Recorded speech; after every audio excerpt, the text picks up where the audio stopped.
Here I have Motorola Moto G9 Plus, and today I'm going to show you how to access developer options on this device. So first of all, you have to open settings, then you have to enter the last section about phone, scroll down to button, find this last line build number and just tap on it for several times. And when you see this message, you are now a developer, you can find your developer options in the system section in advanced, and here they are, developer options. Here is all these very useful and unique and interesting developer options.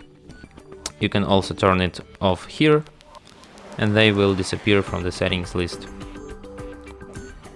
And that's it. Thanks for watching. If you find this tutorial useful, don't forget to hit that like button and subscribe to our channel.